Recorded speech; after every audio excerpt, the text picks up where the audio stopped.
Hello book besties, welcome back. Today's video is going to be a continuation of the life curriculum video that I posted a couple weeks ago. I think it was actually in December or something that I posted it. So we're going to talk about updates, what's been happening, what I've been working on, what have I learned, all of that stuff. So before we get into the topic, I do want to mention my voice is going through it. I've been sick for the last 2 weeks, so it's been rough. But we're here, we're gonna talk about it. We're gonna try to not lose my voice again. Last time I mentioned that I was using this journaling ecosystem for my life curriculum thing.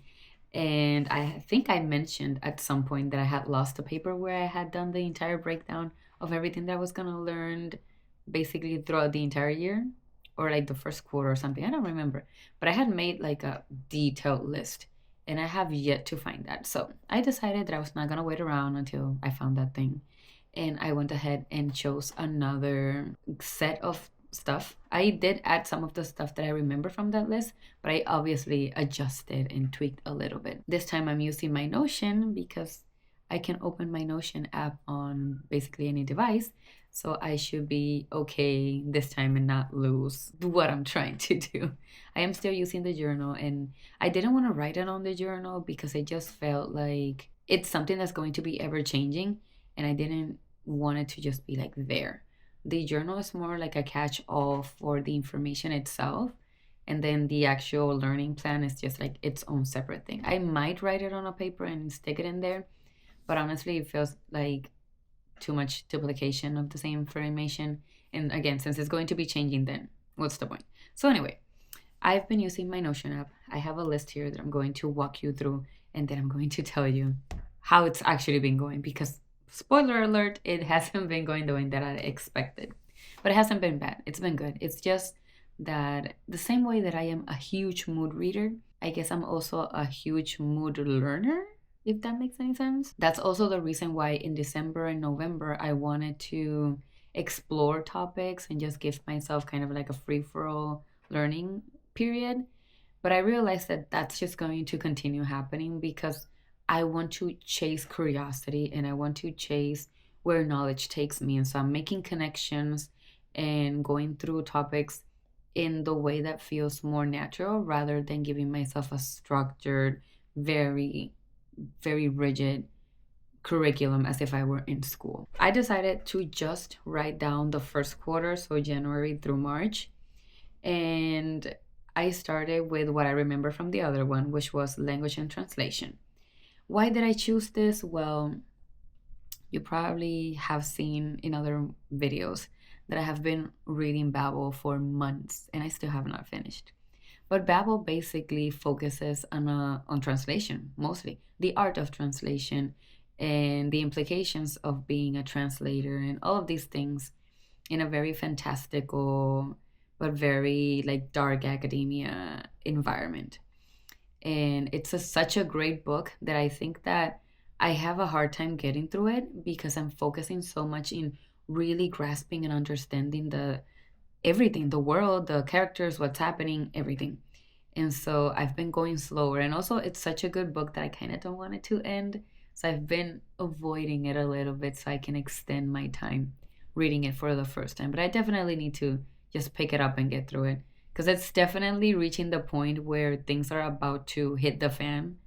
So I might binge read like the second half of it. But still, there's also a lot of filler stuff in the middle. So I'm getting through that first. But anyway, so because I was inspired by that book, I've been looking into translation and languages and, literature and all that stuff. I haven't been doing super detailed or very specific, very clear cut research in those topics. But I have, of course, been reading the book because I gave myself tasks for each of the topics. And I put Babbel as my book. I put write an essay on the most interesting topic or concept, which I haven't done. I put read one research article. And then I put watch at least 4 YouTube videos per week. I have to go and look through my stuff again because I do feel like I have been watching some stuff, but you'll see later where that stuff has been. I don't think I've been doing great with this particular topic So I need to revisit it more. Like, I haven't written the essay, I haven't read the research article, I haven't watched all 4 videos that I was gonna watch because my concentration has been elsewhere. But that was the main, or like the first topic that I decided that I wanted to research. The second topic that I decided that I wanted to research was general art history. And I feel like this is where the majority of my concentration has been. I have already lost count of how many YouTube videos I've watched on this topic, even TikToks. And I've definitely been trying to gain an understanding of just like the different eras of art. Now, I have to admit that I haven't sat down to actually write on here, so I can't tell you for sure what the topics have been. So I probably should write it down so I can remember it.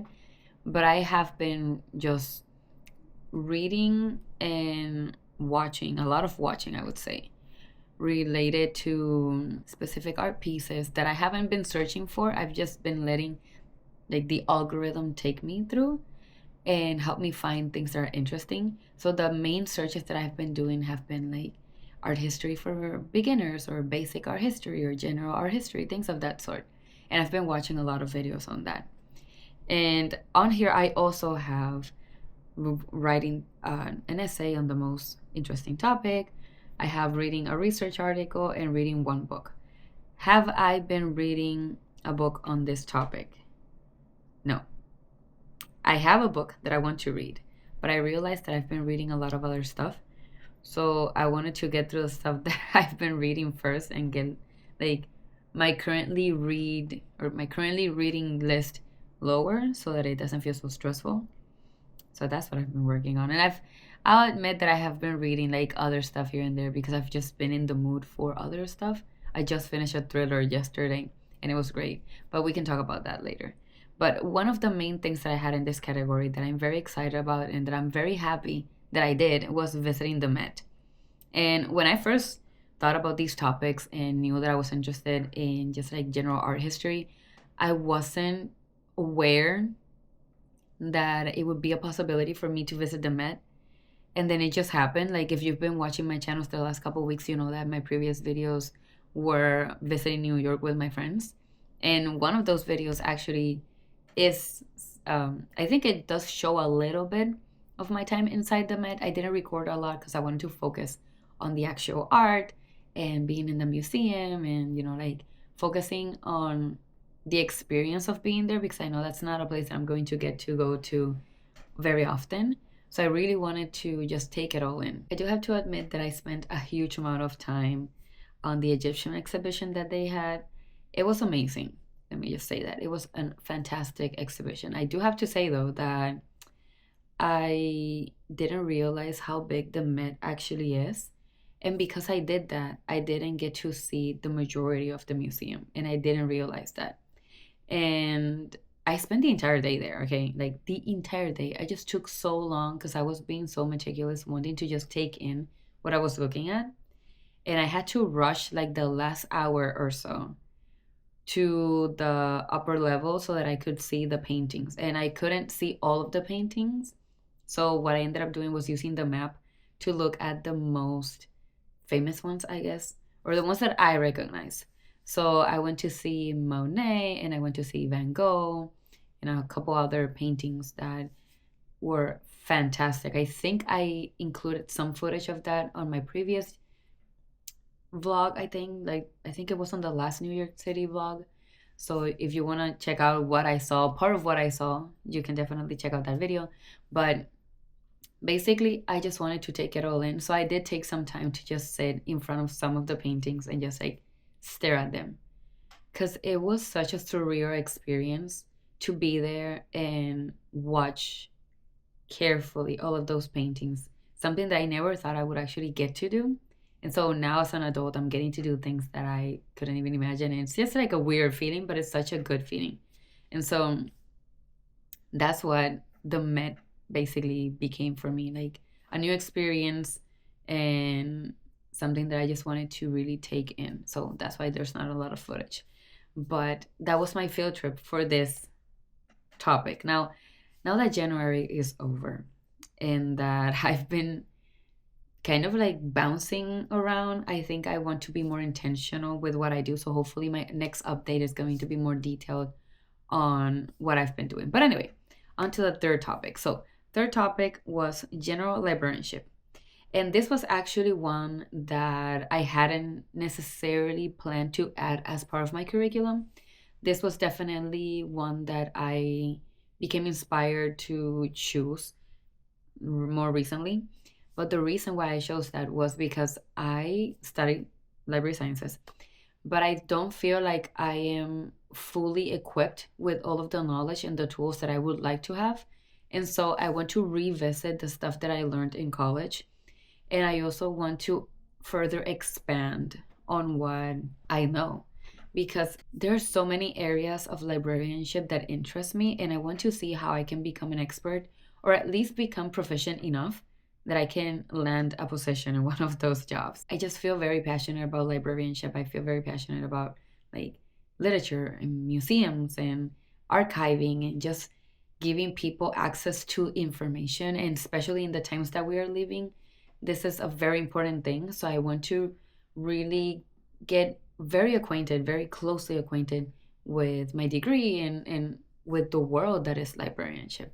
So I once again repeated I kind of repeated the same task for all three. So writing an interesting essay, reading at least one research article, reading one book, and then visiting a new library, which I actually can speak on this. And surprisingly, I actually have been doing better on this one than the rest of the topics that I've been studying. So I haven't written the essay just yet. I haven't written any of the essays. I should. But I did read at least one research article. And the one that I read, I don't remember the title. I'll see if I can find it and put it somewhere on the screen. But the article was talking about book banning and censorship and that kind of stuff. And I think I've posted about it before. I've read books on the topic before, and I think it's a very relevant topic as, our reality right now. And so I've been really getting into the implications and why this happens and how to address it and what is considered censorship. And, censorship is such a gray area. It's a very complex topic. So if you are interested in any way in this kind of stuff, I would suggest going into Google Scholar or any of the platforms that allow you to read articles for free and look up censorship, look up like librarianship, and look up the implications and all that stuff, because it's very interesting. And it's also something that I feel like we need to be aware of in the political climate that we are right now. So yeah, that's just like a side note, but get educated on the topic because it's really important. Like a lot of stuff is going down and we need to fight it. So learn about censorship. So I've been doing that. And I put here, read one book, which is, same as the other ones. Have I read a specific book on censorship? No. Or like on librarianship in general. But I feel like librarianship is very closely acquainted with writing.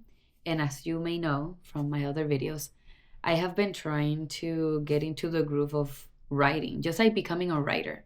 Not even necessarily at this point finishing a specific project, but just building the habit of writing and building that skill so that I can eventually write novels. Because I have a lot of ideas, but it's very intimidating to work on a big project when you feel like you're such a beginner. So it's not necessarily librarianship, but it's book adjacent. So I've been reading Writing as a Way of Life, a book about art, craft, and devotion by Brian Morton. And I actually found this book at the library recently.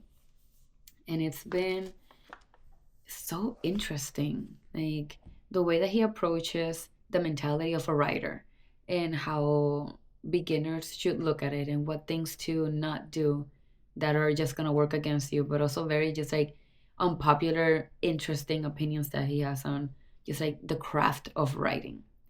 It's been fantastic. I've been writing so many notes on it. Like I bought this notebook. You probably saw it from my New York City haul. But I bought this notebook and I didn't know what to use it for because it's actually a sketchbook. But I ended up having it on my purse when I went to the impromptu library visit the other day. I just had this one. And so that matches perfectly, first of all. And second, I just needed somewhere to write. So I started writing notes like about the book on here, and I even came up with like writing exercises. Like as I was reading, I was getting inspired to write just like scenes. So I started jotting them down. So this is gonna probably end up being like my writer notebook instead of the other one that I had chosen, because it's so easy to carry with me, and it just kind of naturally became that. And so I'm probably going to add onto my topics that I'm researching, just like writing as just for the sake of writing and building that habit. So that's probably going to be something that hopefully I'm going to continue doing throughout the year, rather than it being part of like the curriculum in terms of like a quarter specifically. It's going to be more like a hands-on activity rather than a research kind of thing. But I am going to continue trying to find books on writing and just building that skill. So it's going to be like a year-long class that I'm going to give myself, hopefully, if I stay motivated enough to do it. But I am trying to build that habit more. So that's what's been going on with my curriculum. Now, I do need to sit down, go through all of my tasks again, and actually start doing them, because I've been like exploring the topics. I've been glossing over them. I've been, finding things here and there and watching a lot of YouTube related to just like general topics. But I need to really narrow it down, or like log in and really complete my task, because I feel like having those tasks completed are gonna give me a sense of accomplishment, and are gonna give me a sense of progress. Like I can have a tangible proof that I've been learning things, rather than just like watching a video and then forgetting about it. Like I want this knowledge that I'm acquiring to stick, and so I need to write it down. So that's probably what I'm going to be doing the next couple of days, although I do have another traveling coming. By the time you're watching this, I've already returned from my trip. I probably edited this before leaving, and you're going to see the next couple of videos are probably going to be related to the trip, or in a couple of videos. I don't know how much I'm gonna get a chance to record before I leave. So yeah, you'll see it when you see it.